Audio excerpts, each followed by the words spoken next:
আমি সোহেলকে ছেড়ে চিরদিনের জন্য চলে এসেছি ভাবি।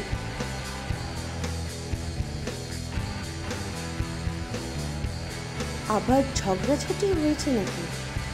ভাবি শোনো, ওর মতন একটা বাজে লোকের সঙ্গে কথা বলতে গেলেই ঝগড়াঝাটি লেগে যায়। তবে আজ আমি কোনো ঝগড়া করিনি। আজ আমি একটা ডিসিশন নিয়ে বের হয়েছি এবং সেটার কোনো নড়চড় হবে না। কি ডিসিশন? সোহেলকে আমি ডিভোর্স করব। কালকেই ডিভোর্সের মামলা করব।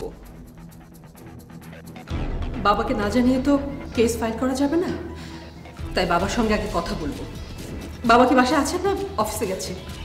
বাবা তো অফিসে গেছেন। কামিনী বাসায় ফিরেছে? কামিনী তো একটু আগেই বাসায় ফিরলো। কামিনী কোথায় গিয়েছিল সেটা তুমি জানো তো? হ্যাঁ জানি তো। ও সোহেলের সঙ্গে গোপন অভিযানে গিয়েছিল।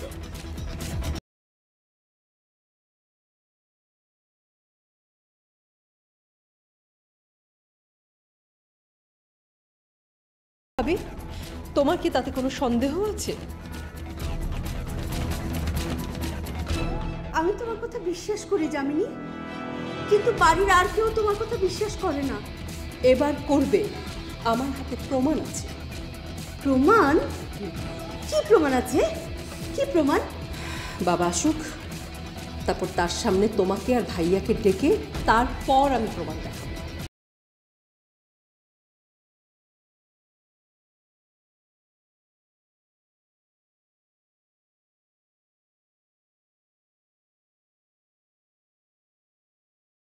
তুমি সত্যি ডিভোর্সের মামলা করতে চাও? অবশ্যই চাই। 1000 বার মামলা করব। যে মানুষটা আমার নিজের ছোট বোনের সাথে এরকম একটা সম্পর্ক টিকিয়ে রাখে, তার সাথে আর যাই হোক একসাথে ঘর করা যায় না ভাবি। এটা তুমি বোঝো না বলো? এতদিন তো আমি আমার ফ্যামিলির সম্মান রক্ষার্থে ওর যত রকম অপমান, যত রকম বিশ্বাসঘাতকতা সব কিছু মেনে নিয়েছি, চুপ করে সহ্য করেছি। আমি ওকে 1000 বার বলেছি ভাবি তুমি কামিনীর সাথে কোনো সম্পর্ক রেখো না, ওকে তুমি ফোন করো না, কিন্তু ও তো শোনেনি। আমি কামিনীকেও বুঝিয়েছি, কিন্তু কামিনী সেও আমার কথা শোনেনি। তুমি বুঝিয়েছো, বাবা বুঝিয়েছে, তারপরও সে কাজ করেছে। কামিনীর দোষ তো কম না। আমি কামিনীকে ছাড়বো না, আমি ওর বিরুদ্ধে মামলা করবো ভাবি, মামলা করবো, মামলা। যামিনী, মাথা ঠান্ডা করো যামিনী, প্লিজ। আচ্ছা ভাবি, আমাকে একটা কথা বলো তো, তোমার জীবনে যদি এমন একটা ঘটনা ঘটতো তাহলে তুমি কি পারতে তোমার মাথাটা ঠান্ডা রাখতে? তা পারতাম না যামিনী, কিন্তু তুমি যদি মামলা করো একটা ন্যাক্কারজনক ঘটনা ঘটে যাবে। খান বাড়ির মান সম্মান সব ধূলিসাৎ হয়ে যাবে। আমরা বাইরের লোকজনের সামনে মুখই দেখাতে পারবো না। সেটা কি ভালো দেখাবে বলো? আচ্ছা ভাবি, একটা কথা আমাকে বলো তো, তোমার এই মুখ দেখানোটাই তাহলে বড় হয়ে গেল না? আর ওরা দুজন মিলে আমার জীবনটা যে তছনছ করে দিল, সেটা কিছু না? তা বলিনি যামিনী। ওরা যে অন্যায় করেছে এটা মানো তুমি? মানে? যদি মেনেই থাকো তাহলে এই অন্যায়ের শাস্তি হোক, এটা নিশ্চয়ই তুমি চাও। হ্যাঁ চাই। তাহলে বলো ভাবি, তুমি আমার হয়ে সাক্ষী দেবে? আচ্ছা দেব।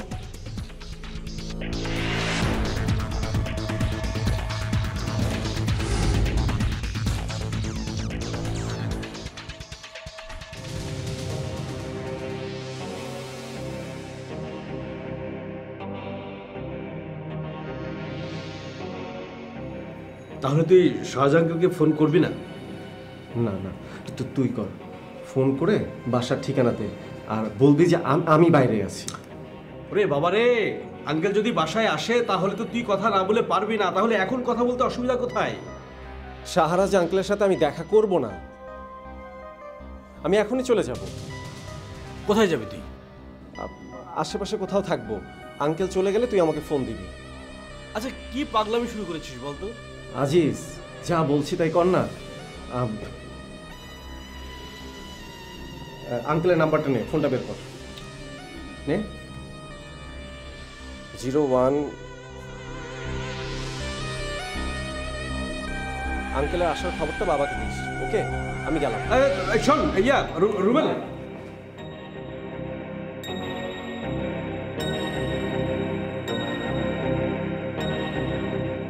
লাইলি, এই লাইলি, বাজান ম্যাডাম মোরে বলাইতেছে।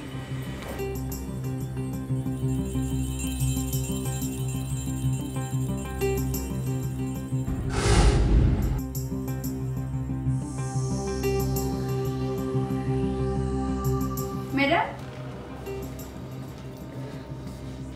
কোথায় গিয়েছিলে তুমি? ম্যাডাম ওই উড়ানে গেছে। উডান কি? ওই ওই সামনের খোলা জায়গা। সেটা উডান না, বলবে কোর্টইয়ার্ড। হ জে জে। কেন গিয়েছিলে? বাজান না না না, ওই ওই রমেশ দা তোরে বলাইতে গেছিলাম, হ্যাঁ নাস্তা দিছিলাম তো। তুমি রমিত চাচার ধারে কাছে ঘেসবে না। শোনুনি, রমিত চাচা ফুলকির ছোট বোনকে খুন করেছিল। ও শুনছি।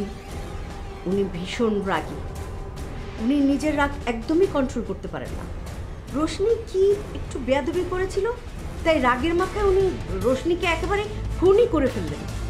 ডেঞ্জারাস একটা, ওনার ধারে কাছে ঘেসবে, মনে থাকবে।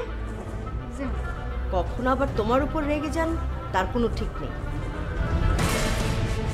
আচ্ছা, তোমাকে কিছু বাড়তি দায়িত্ব দিয়েছিলাম,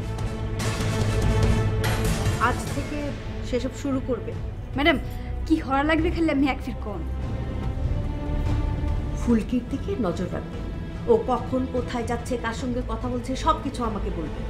বাবা জিবরানের সঙ্গে ফুলকির বিয়ে ঠিক করেছেন, কিন্তু আমি চাই না, আই হেট। বুঝছি ম্যাডাম। আরেকটা কথা, তুমি আজমের কাছেও বেশি ঘেসবে না, কারণ আজম আর লিসার বিয়ে ঠিক হয়ে গেছে। লিসা খুবই সেনসিটিভ, তোমাকে যদি আজমের সঙ্গে দেখে না, তুল কালাম কাণ্ড ঘটিয়ে ফেলবে। ম্যাডাম হেমরে বলাইলে মুই কেমনে না হরমু কোন? যদি যেতেই হয় বাদলকে সঙ্গে করে নিয়ে যাবে। জি ম্যাডাম।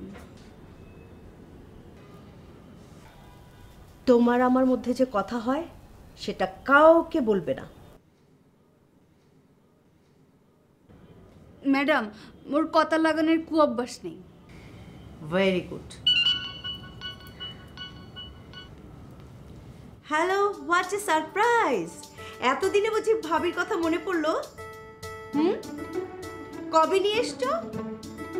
ও বাহ, চমৎকার। আচ্ছা আমি বাবাকে বলছি। ঠিক আছে, আমি তোমাকে ফোন দিচ্ছি।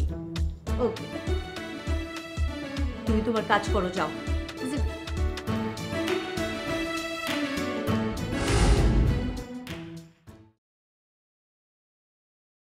বাবা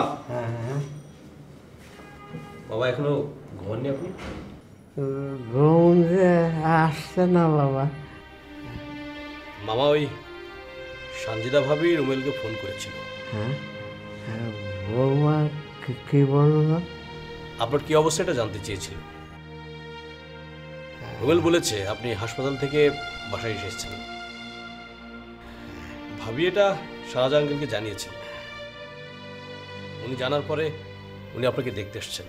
কি আমি বলেছিলাম না সাহারা জানলে না এসে পারবে না। এই রুমের কোথায় রে? বাবা ও একটু বাইরে গেছে। হ্যাঁ, সাহারা আসছে আরে বাইরে গেল কেন বলতো? না মানে বাইরে একটা জরুরি কাজ আছে, এই জন্য গেছে বাবা।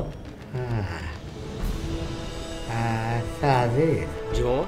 এই কামিনীর সাথে রুবেলের কি হয়েছে জানিস?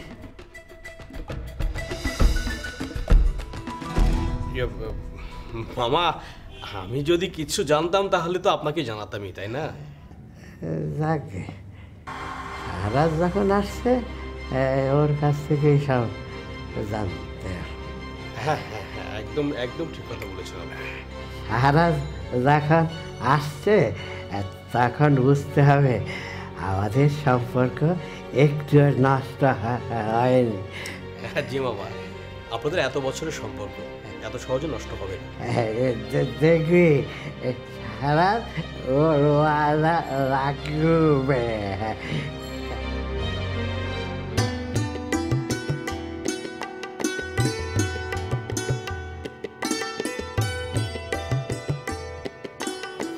আসসালামু আলাইকুম স্যার।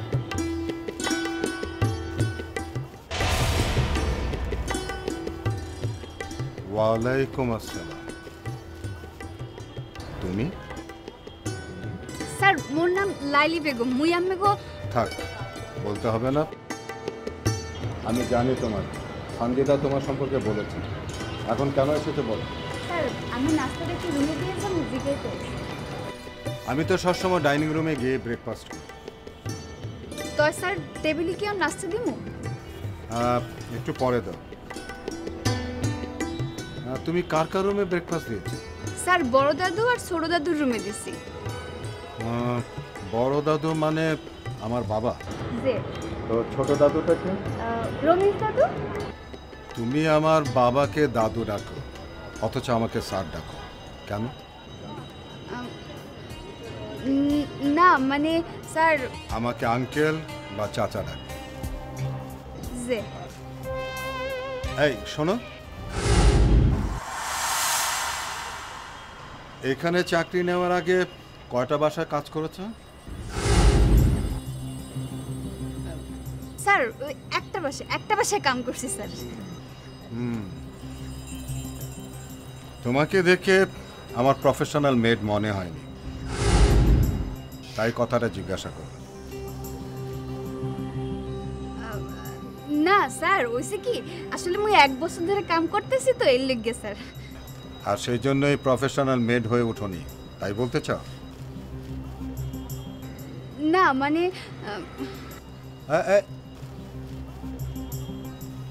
মনে হলো তুমি প্রফেশনাল। আর মেড শব্দটার বাংলা মিনিং তুমি জানো?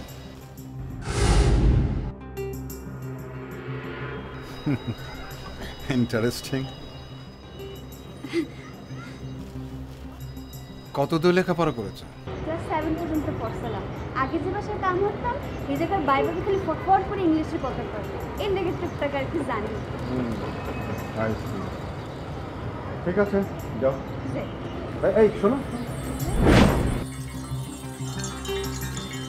এবারে সবার সাথে তোমার পরিচয় হয়েছে? যে ঠিক আছে, যাও।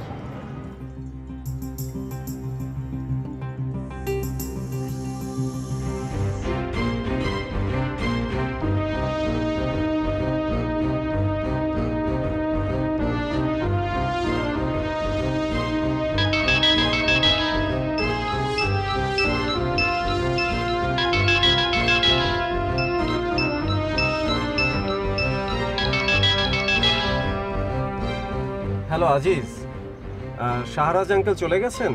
হ্যাঁ হ্যাঁ, উনি এখনই গেলেন। আসুন, তোকে এখনই আসতে বলেছে, ঠিক আছে? আর তুই যেটা ভাবছিলি সেরকম ভাবনার কিছু নেই, কারণ কামিনী কিডন্যাপিং এর ঘটনাটা আঙ্কেল আসলে জানেনই না। কামিনীর কথা কি বললেন আঙ্কেল? কামিনীকে রাজি করাতে দেরি হচ্ছে, এটাই তো বললো। অবশ্যই এর জন্য আঙ্কেল মামার কাছে মাপও চেয়েছে। আর শোন, আঙ্কেল যেটা বললেন সেটা হচ্ছে কামিনীকে তোর সাথেই বিয়ে দিবি। তুই একটা কাজ কর, তুই তাড়াতাড়ি চলে আয়, ঠিক আছে? আচ্ছা আচ্ছা আচ্ছা আচ্ছা, ঠিক আছে, আমি আসছি। ওকে।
তুই তুই আমার সামনে কেন এসেছিস?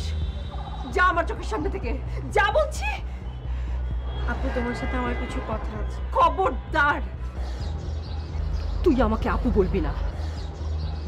তুই যদি আমার বোন হতি তাহলে তুই আমার এত বড় ক্ষতি করতে পারতিস না।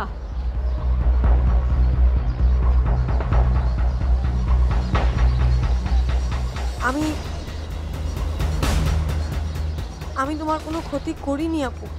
আমি তোর কোনো কথা শুনতে চাই না কামিনী। যদি ভালো চাস তো আমার সামনে থেকে চলে যা বলছি।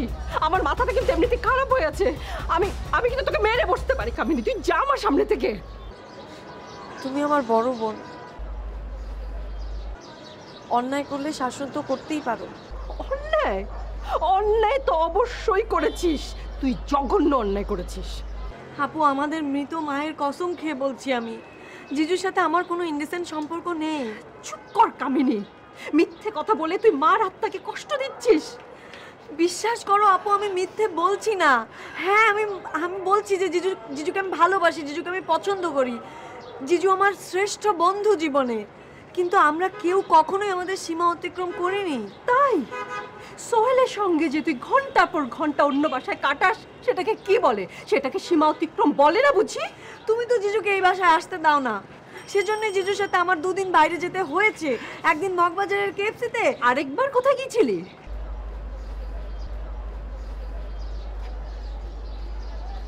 কি হলো, চুপ করে আছিস কেন?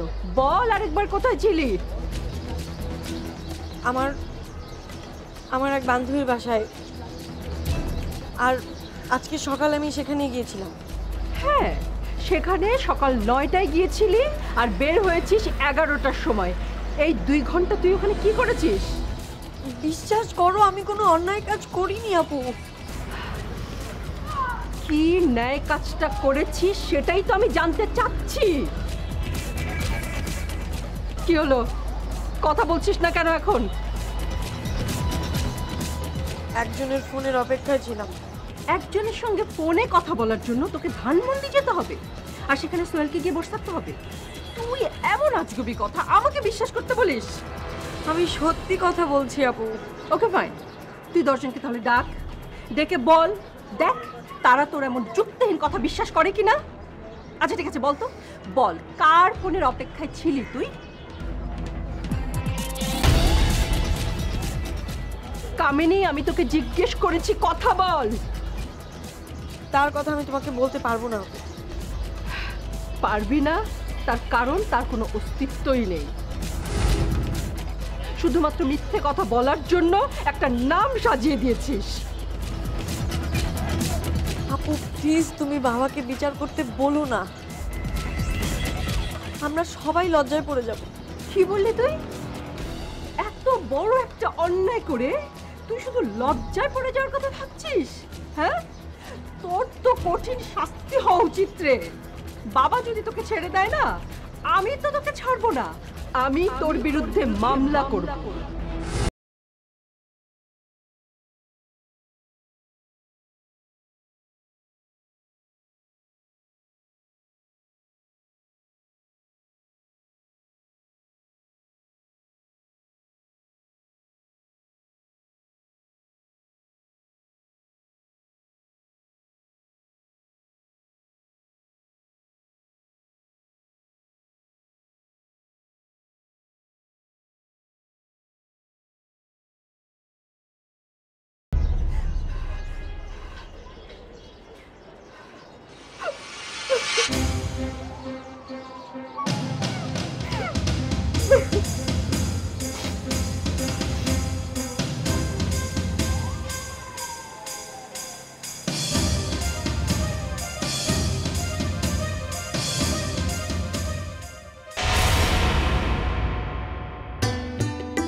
দাদু,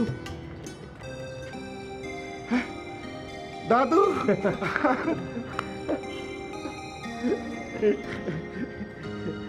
কাল ফিরা বড় সাহেবের লোকে দেখা করার পর তোমার রুমে গেছিলাম। আমিও আপনার খোঁজ করছিলাম, বাবুকে জিজ্ঞেস করলাম, বলছে আপনি রেস্ট নিচ্ছেন। হ দাদু, জেলে যে কদিন আসছিলাম একদিনও ঠিক মতো ঘুমাইতে পারি নাই। এখন কি শরীর ভালো? ভালো ভালো দাদু, তাই গিরায় গিরায় একটু ব্যথা আছে। জেলের ডাক্তার সাহেব কইছিল একটু হাঁটাহাঁটি করতে,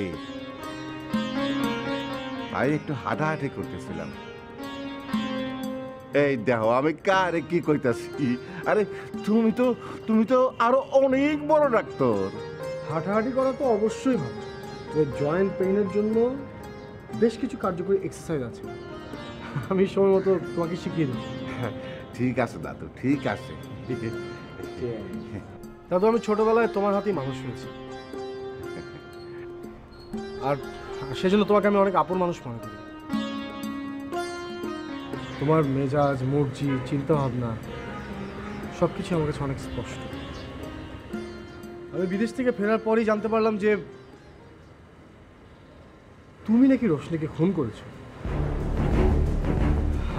আর অনেকের মতোই আমি সেটা বিশ্বাস করিনি। কারণ কি জানো, বেশ কিছু প্রশ্নের উত্তর আমার মিলছে না। কি প্রশ্ন দাদু? তুমি রাগের মাথায় রোশনিকে মেরেছো শুনেছি, কি করে মারলে? গলা টিপে মারছি দাদু। তারপর কি করলে? ইয়ে না, ওই রোশনির ওড়নাটা ফ্যানের সাথে ঝুলাই দিলাম, তারপর ওর গলায় ফাঁস লাগাই দিলাম, তারপর ওই লাস্টারে তুলে দিলাম। তোমার সাথে কেউ ছিল? হ্যাঁ, না না, কেটা থাকবো। তোমার বয়স কত হয়েছে? এই তো 65-তে পড়লো।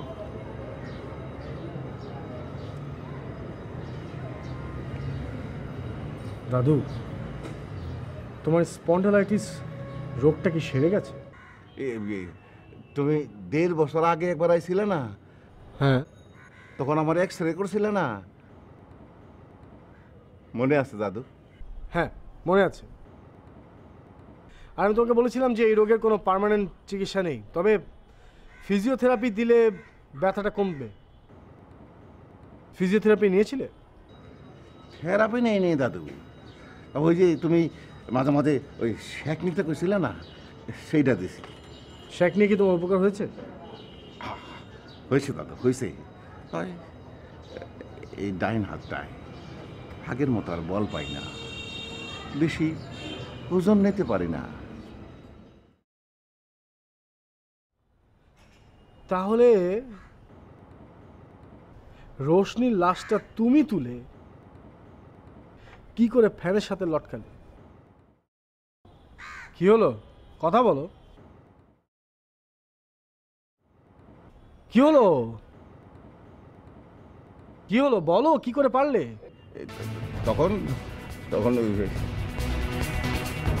কেমন জানে পারছিলাম দাদু। পারার তো প্রশ্নই উঠছে, কারণ তুমি রোশনির খুনও করনি, লাশটাও তুলবে।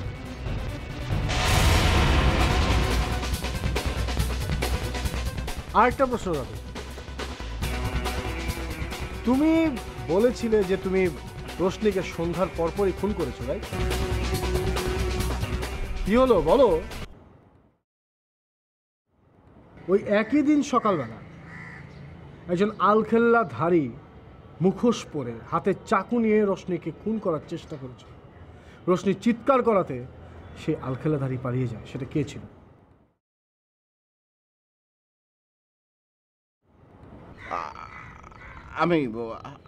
আমি আসছিলাম তখন। ওই রোমেল বাবাজি আর কামাইনি মায়ের বিয়ার ব্যাপারে সবাই খুব ব্যস্ত আছিল। রোশনির রুমে কেউ আসিল না। আমি এই সুযোগটা নিতে চাইছিলাম। রোশনি পরে সুরাইয়া ফুপুকে বলেছিল যে ওই আলখেল্লাধারী লোকটা তোমার মতো লম্বা চড়া ছিল না, সে ছিল আজম কিংবা বাদলের মতো।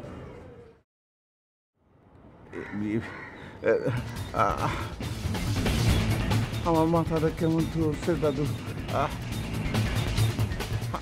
আমি যাই, আমি যাই।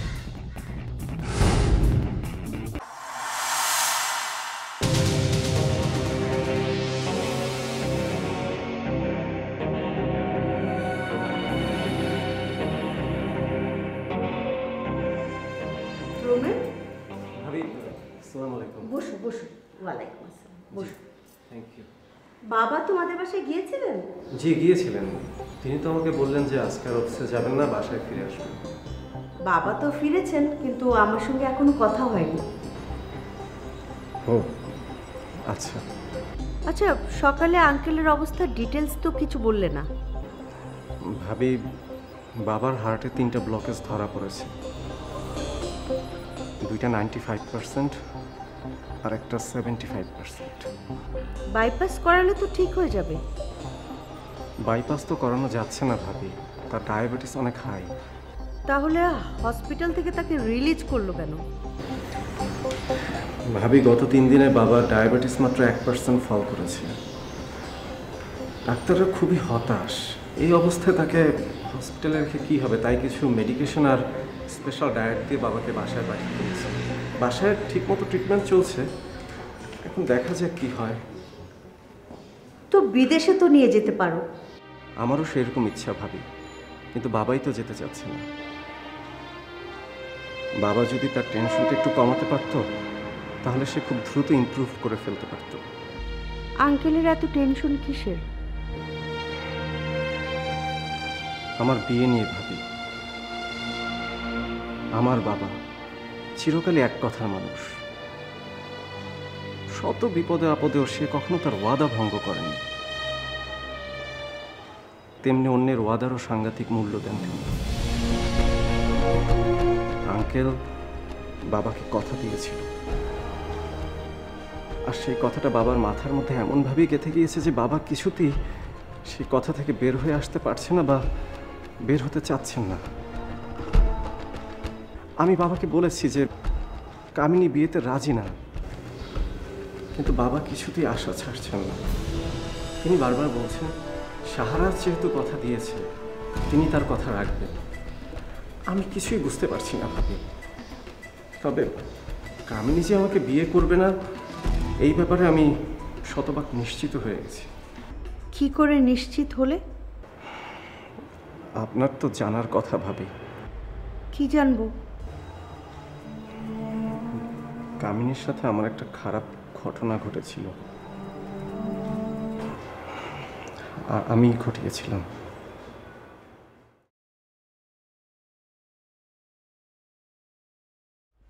তুমি কদিন আগে এসেছিলে,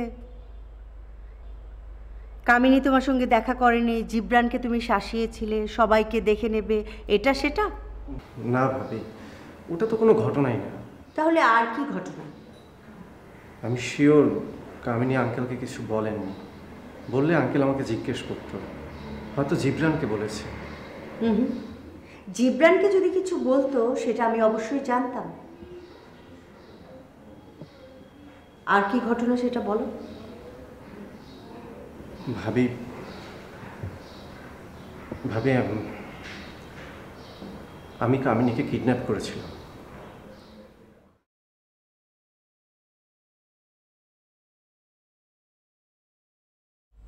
কিডন্যাপ? কি বলছো তুমি? শুধু তাই না ভাবি, আমি ওর সাথে আরো একটা খারাপ কাজ করেছিলাম। কি কাজ?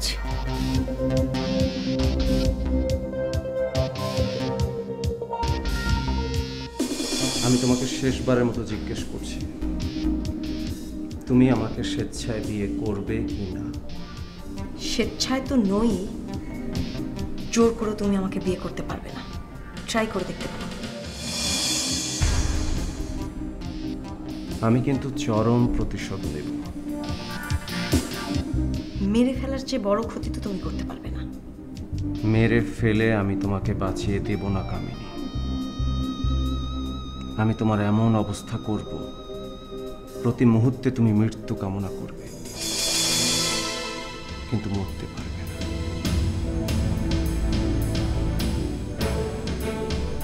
এখনো বলছি, স্যারেন্ডার করো। তোমার অহংকার আমি চূর্ণ করে দিব। আমি অন্যায়ের কাছে মাথা নত করব না, এটাই আমার অহংকার।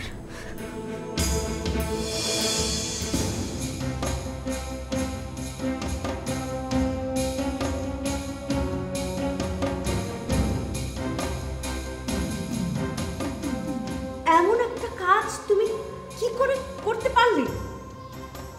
আমি সচেতনভাবে করিনি, আমার আসলে তখন মাথা খারাপ হয়ে গিয়েছিল। তো বড় একটা ঘটনা, কামিনী কি করে সবাইকে না বলে থাকতে পারলো? আমি জানি না ভাবি, কিন্তু আমি খুবই লজ্জিত ভাবি। আমি বুঝতে পারছি আমি যে অন্যায় করেছি, তারপর কামিনীকে বিয়ে করতে চাওয়াটা হবে আমার জন্য চরম বোকামি। অবশ্যই বোকামি হবে, এবং তোমার চেষ্টাও করা উচিত না। আমি চেষ্টাও করতে চাই না ভাবি, আমি শুধু ওর কাছে ক্ষমা চাইতে চাই। তোমার কি মনে হয় কামিনী তোমাকে ক্ষমা করবে?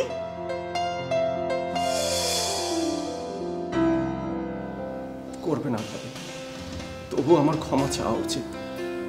ভাবি প্লিজ, আপনি একটু আমাকে হেল্প করুন। আমি যে আপনাকে এই কথাগুলো বলেছি, প্লিজ আপনি ওকে বলবেন না, প্লিজ প্লিজ। বলবো না। আঙ্কেল কি বাবাকে কামিনীর ব্যাপারে কিছু বলেছেন? আঙ্কেল শুধু বাবার হাত ধরে বসেছিলেন, আর বাবা আঙ্কেলকে একটা কথাই বলেছিলেন, তুমি তোমার ওয়াদা রাখো বন্ধু। বাবা কি বললেন? আঙ্কেল ওয়াদা করেছেন, কিন্তু তার ওয়াদায় তেমন জোর ছিল না। রোমেল আর কামিনীর বিয়ে না হলে আমার দুটি ক্ষতি হবে। এক, বাবার আস্থা অর্জনে আমি ব্যর্থ হব, বাবাকে অথর্ব করে দেওয়ার ফর্মুলাটা আমার ব্যর্থ হয়ে যাবে। দুই, কামিনী নামের কাঁটাটাকে আমি উপড়ে ফেলতে পারবো না।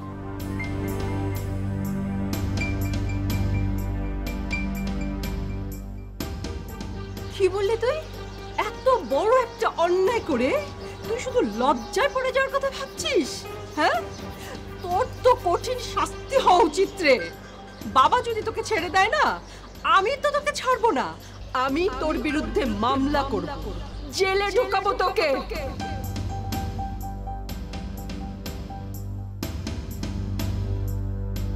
তুই যা আমার চোখের সামনে থেকে, আর কখনো আমার সামনে আসবি না, যা বলছি।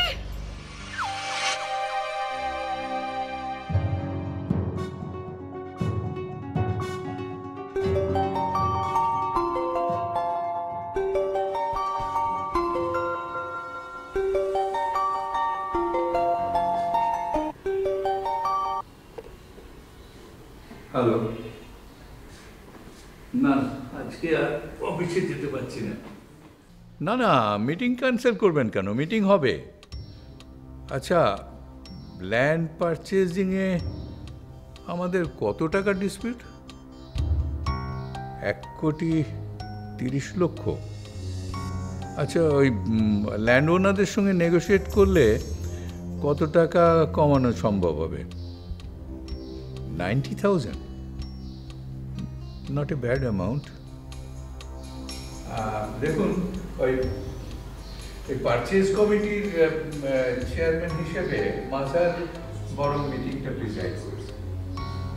আপনি ওকে ব্রিফ করবেন কোন কোন পয়েন্টে বার্গেন করতে হবে, ঠিক আছে? It may be a test case for him. Meeting শেষ হলে আমাকে আউটকামটা জানাবেন, কেমন? রাখি। বাবা আসো।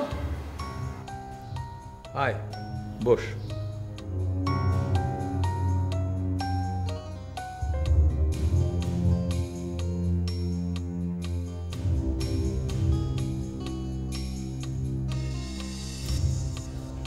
রমিজের কাছে শুনলাম তুই নাকি পার্মানেন্টলি চলে এসেছিস।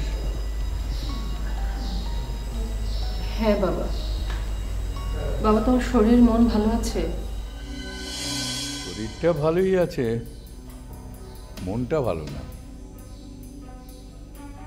বৌমা চেঞ্জ হয়েছে দেখে ভেবেছিলাম বাড়িতে শান্তি ফিরবে, বোধহয় হলো না। কি হয়েছে বাবা? তুই শুনিসনি কিছু? না তো। বাড়িতে আজ দুটো আনপ্লেজেন্ট ঘটনা ঘটে গেছে। কি ঘটনা বাবা? সকালে রমিজ বেল পেয়ে বাড়ি ফিরেছে। আজম রমিজকে জোর করে বের করে দিতে চাইছিল। বৌমা ব্যাপারটা ট্যাকেল করেছে বলেই রমিজকে যেতে হয়নি। আজমের অডাসিটি দেখে আমি একেবারে হতবাক হয়ে গেছি। আজম তো আমাকেও ফোন করেছিল। বাট আজম তোকে ফোন করেছিল কেন? না, ফোন করে জানালো যে কামিনীকে খুশি করার জন্যই নাকি সোহেল রমিজ চাচার জামিনটা করিয়েছে। মিথ্যে কথা।